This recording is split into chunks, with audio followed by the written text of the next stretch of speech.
Pak Ustadz, katanya jodoh adalah cerminan dari dalam diri kita. Bagaimana cara kita mendapat jodoh yang soleh? Macam mana engkau? Begitulah jodohnya. Kalau kau sholat subuh jam 7, binimu jam 8. Oh, minta bini yang soleha, kaya, cantik, beriman. Oh, tak sembahyang. Sembahyang sholat Idul Fitri pun masbuk. Sesuai. Oleh sebab itu yang sekarang belum menikah, perbaiki dirimu, taubat nasuha, at-taibu minadz-dzambi kama la dzambalah. Orang yang taubat dari dosa-dosanya seperti orang yang tak berdosa. Perbaiki diri, tubu ilallahi taubatan nasuha. Mudah-mudahan yang sudah hijrah ini, ayyul hijratu afdal, hijrah apa yang paling afdal ya Rasulullah? Rasulullah SAW menjawab, man hajaras sayyi'at, orang yang meninggalkan perbuatan silap, salah dan dosa.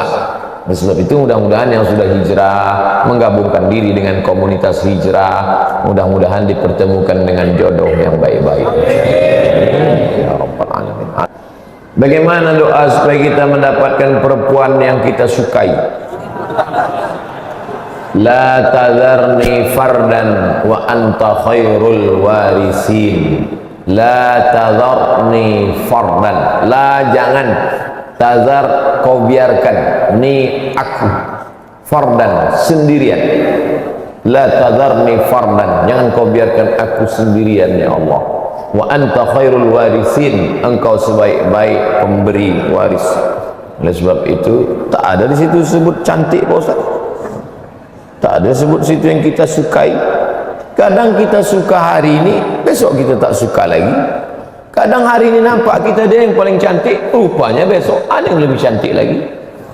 Jadi kita minta kepada Allah bukan yang sesuai dengan kehendak kita, tapi yang sesuai dengan ridha Allah Subhanahu wa ta'ala. Bahwa sesudah itu dapat satu lagi, berarti itu lebih diridhai Allah.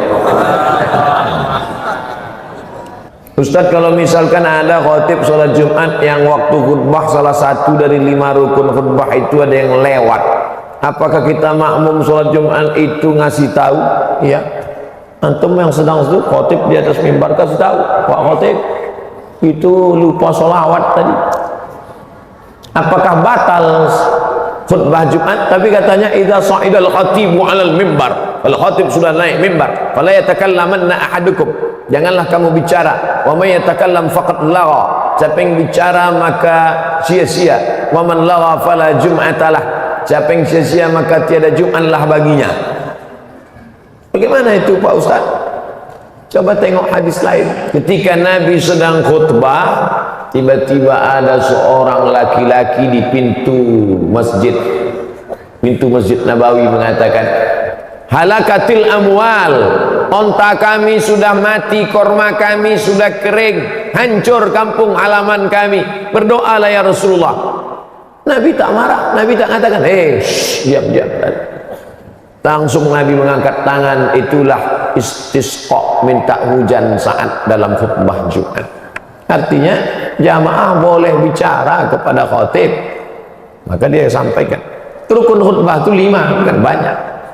Alhamdulillah, wassalatu wassalamu ala rasulillah, Allahumma salli ala sayyidina Muhammad wa ala ali Muhammad. Ya ayyuhalladzina amanu taqullaha haqqa tuqatih, usikum wa nafsi bitaqwallah, Allahumma fir lil muslimina wal muslimat. Cuma 5 saja. Alhamdulillah, salawat, ayat, wasiat takwa, doa, cukup. Laki-laki yang ada di sini semua wajib menghafal rukun khutbah dan mengingatnya ini. Mana tahu nanti antum dalam suatu daerah anak-anak muda KKN sampai di situ pengumuman dari masjid, hari ini kita tidak ada sholat Jumat karena khotibnya baru meninggal. Antum harus naik ke atas, naik antum ke atas, antum baca alhamdulillah wassalatu wassalamu ala rasulillah ya ayyuhalladzina amanu taqullaha haqqa tuqatih usikum wa nafsi bitaqwallah. Udah duduk antum, habis itu naik lagi ke atas alhamdulillah wassalatu wassalamu ala rasulillah, Allahumma salli ala sayyidina Muhammad. Ya ayyuhalladzina amanu taqullah, usikum wa nafsi bitaqwallah. Allahumma fil lil muslimin wal muslimat. Innallaha ya'muru bil. Kalau nggak hafal, udah diam, udah turun. Selesai sholat Jumat. Habis sholat Jumat semua komplain. Pendek kali khutbahnya kata dia. Syukur aku bisa, kalian tak bisa lagi. Penting 5 rukun sudah tercapai. Bahkan di beberapa daerah yang khutbah Jumatnya mesti pakai bahasa Arab, itu khutbahnya pendek aja. Tapi justru sebelum sholat Jumat itu diisi dengan tausiah. Seperti di Pariaman, Sumatera Barat, yang masih mewajibkan khutbah pakai bahasa Arab. Di beberapa tempat di Pulau Jawa, justru sebelum sholat itu panjang tausiah agak 1 jam, nanti khutbah pendek saja, sholat ayatnya panjang. Nah, ini tentang masalah rukun pada khutbah Jumat menurut mazhab Syafi'i. Tapi ada juga mazhab yang tidak pakai model 5 tadi, yang penting asal sudah ada wasiat takwa di dalamnya cukup. Tapi saya pribadi yang mengamalkan mazhab Syafi'i, selalu 5 rukun itu saya ulang lagi di khutbah kedua. Makanya khutbah kedua itu tak saya campur lagi pakai bahasa Indonesia. Saya kalau khutbah kedua itu murni bahasa Arab, dan tak saya robah-robah, itu saja. Alhamdulillah, wassalatu wassalamu ala rasulillah wa ala alihi wa sahbihi wa man tabi'ahu wa mawala. Asyhadu an la ilaha illallah lahu la syarika lah, wa asyhadu anna sayyidina Muhammadan abduhu wa rasuluh la nabiyya ba'dah. Allahumma salli ala sayyidina Muhammadin nabiyil ummi wa ala alihi wa sahbihi wa barik wa sallim. Lalu kemudian saya baca doa, lalu kemudian turun 5 rukun khutbah di khutbah kedua supaya tetap mengikut mazhab. Wallahu a'lam. Bagaimana cara menghafal cepat mutqin? Tentu lain tempat, lain ustadz, lain metode yang dipakai. Kami dulu di Al-Azhar 1 tahun 2 juz, tahun 2 juz, tahun 3 2 juz, tahun 4 2 juz. Pertama dihafal sebelum subuh, karena kepala kita masih kosong, memorinya masih kuat. 1 halaman, hafal 1 halaman. Setelah hafal diulang-ulang dalam sholat sunat, qabliyah subuh, qabliyah zuhur, sholat zuhur, qabliyah ba'diyah zuhur, qabliyah asar, sholat asar, qabliyah maghrib, ba'diyah maghrib, qabliyah isya, ba'diyah isya. Kemudian diulang lagi, ditulis. Innallaha la yastahi an yadriba mathalan ma ba'udatan fama fawqaha. Karena metode menulis itu menguatkan. Tulis itu membantu. Dihafal sebelum subuh, terhunjam dia di kepala, diulang. Karena kepala kita ini sama seperti 1 kali baca titik, 2 kali baca titik, 3 kali baca garis, 4 kali baca garis agak panjang, 5 kali baca garis menyatu, 5 kali garis tipis, 6 kali garis tebal. Kuat dia waktu sebelum subuh itu di kepala. Diulang-ulang dalam sholat dengan pertolongan Allah, doa para malaikat, dibantu dengan tulis. Tapi dia bisa juga hilang. Sakautu ila waqi'in su'a hifzi. Aku melapor kepada Imam Waqi' tentang hafalanku yang kacau. Fa arsyadani ila tarkil ma'asi. Dia pesankan padaku tinggalkan perbuatan maksiat. Di annal ilma nurun, karena ilmu itu cahaya. Wa nurullahi la yuhda lil 'asi. Cahaya tak akan diberikan pada perbuatan orang pelaku maksiat. Oleh sebab itu jauhi perbuatan maksiat. Saya mau minta doa supaya cepat menghafal Quran. Allahumma ansur alaina min khazaini rahmatika. Ya Allah, tebarkanlah kepada kami dari perbendaharaan rahmatmu. Karena yang diberikannya kepada kita itu bukan kuasa kita, itu kuasa Allah Subhanahu wa ta'ala. Ya Allah, tebarkan kepada kami sebahagian dari perbendaharaan rahmat-Mu, bi rahmatika ya arhamar rahimin, dengan rahmat-Mu ya Allah. Doa itu sebelum tawakal, pertama usaha, setelah itu doa, habis itu baru tawakal. Cara tidur yang tidak membatalkan wudhu itu bagaimana? Disebutkan dalam kitab ditulis oleh Imam Al-Muzani dan Imam Al-Buwaiti, murid dari Imam Syafi'i yang mulazamah dengan Imam Syafi'i. Mereka tulis yang dalam bidang usul fiqihnya ditulis oleh Imam Rabi' Al-Muradi, itulah kitab Ar-Risalah. Sedangkan dalam kitab fiqihnya disusun oleh Imam Al-Muzani, Imam Al-Buwaiti, itulah kitab Induk.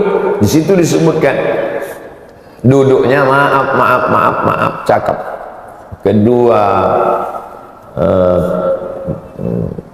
apa tempat duduk kita itu apa namanya? Nanti itu saya agak takut saya ceramah sekarang. Pantatnya menempel ke lantai, tidak bersandar. Selama menempel ke lantai itu, duduk antum itu menempel, nah itu tidak batal, walaupun ngences, walaupun berbunyi, tak batal. Tapi kalau sampai antum maju ke depan, telungkup antum, batal. Saking kan ngantuknya telungkup ke depan, terangkat kan, batal. Karena waktu terangkat itulah anginnya keluar. Atau antum menyandar ke dinding, menyandar ke tiang, nah maka yang duduk di tengah ini tak batal. Tapi yang agak dekat-dekat tiang itu ragu saya. Jangan miring ke kanan dan miring ke kiri, nah duduk menempel, insya Allah tak batal karena rapat. Kalau ragu Pak Ustaz, batal apa enggak batal? Batal enggak batal? Jangan kau batalkan salatmu hatta tasma'a sautan au tajida rihan, sampai kau dengar ada suara atau kau cium bau. Dua indikasinya, terdengar suara atau tercium bau. Karena ada yang tak bersuara tapi berbau. Apakah orang yang meninggal boleh disolatkan berulang kali? Boleh solat jenazah berulang kali, boleh solat gaib berulang kali, bolak-balik. Nabi Muhammad SAW itu jenazahnya tak dibawa keluar. Jenazah Nabi itu di dalam kamar itu kecil, maka berganti-gantian sahabat solat keluar, solat berkeloter. Yang tak boleh berkali-kali itu menyembelih binatang, tak boleh. Binatang kalau sudah disembelih diangkat pisau, haram hukum. Makanya pisau itu tak boleh ditarik, nah, sekali. Nah, tengoklah video saya yang motong-motong kurban.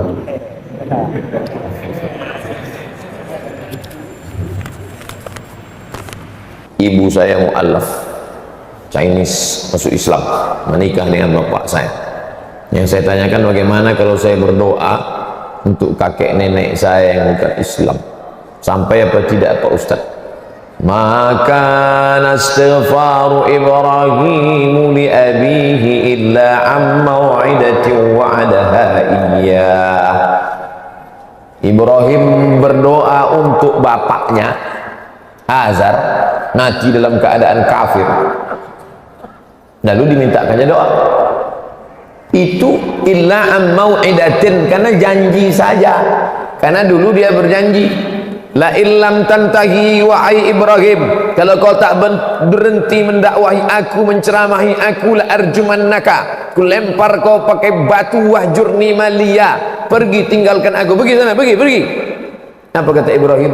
Sa'astaghfiru laka rabbi. Nah, ini dia janji, akan ku mintakan ampun kepada Allah atas dosa-dosamu wahai ayahku, innahu kana bi hafiya, sesungguhnya Allah mengabulkan doaku. Sudah janji, al-wa'du dain, janji adalah hutang. Walladzina hum li amanatihim wa ahdihim ra'un, orang beriman itu menunaikan janji. Nah, maka janji itu dia tunaikan. Adapun Ibrahim mendoakan bapaknya itu yang tak bersyahadat tiada Tuhan selain Allah Ingat, itu hanya janji. Falamma tabayyana lahu annahu aduwwun lillah. Ketika sudah jelas bapaknya itu musuh Allah, tabarra'a minhu, dia pun melepaskan diri. Itu dalil tak boleh mendoakan orang yang tidak ahlul qiblah, bersyahadat asyhadu an la ilaha illallah. Lalu bagaimana kita mendoakan dia? Aku serahkan kepada Engkau ya Allah, serahkan kepada Engkau ya Allah. Seperti Nabi Isa alaihissalam, in tu'adzibhum fa innahum ibadu. Kalau kau azab mereka, mereka adalah hamba. Oleh sebab itu maka kita tidak mendoakan, tak diajarkan mendoakan dalam Islam. Makanya salam pun tidak. La tabda'ul yahuda wan nasara bis salam. Hadis sahih. Jangan kau mulai mengucapkan salam kepada Yahudi dan Nasrani. Tak boleh kita mengucapkan salam, assalamualaikum warahmatullahi, karena di dalam itu ada doa keselamatan untukmu, rahmat Allah untukmu, berkah Allah untukmu. Tak boleh. Kalau dia yang duluan mengucapkan salam, idza sallama alaikum ahlul kitab, kalau dia duluan mengucapkan salam, faqulu, maka jawablah balasannya wa alaikum, kamu juga. Ala hadhihi niyah wa kulli niyatin salihah, untuk niat yang baik. Mudah-mudahan anaknya menjadi para penghafal Quran, yang sakit diberikan kesembuhan, yang sudah meninggal dunia dijadikan kuburnya salah satu dari taman-taman surga, dijauhkan dari lubang-lubang neraka. Ala hadhihi niyah wa kulli niyatin salihah. Al-Fatihah. A'udzu billahi minasy syaithanir rajim. Bismillahirrahmanirrahim. Alhamdulillahi rabbil alamin. Ar-Rahmanir-Rahim. Maliki yaumiddin. Iyyaka na'budu wa iyyaka nasta'in. Ihdinas siratal mustaqim. Siratal ladzina an'amta 'alaihim ghairil maghdubi 'alaihim waladdallin. Amin.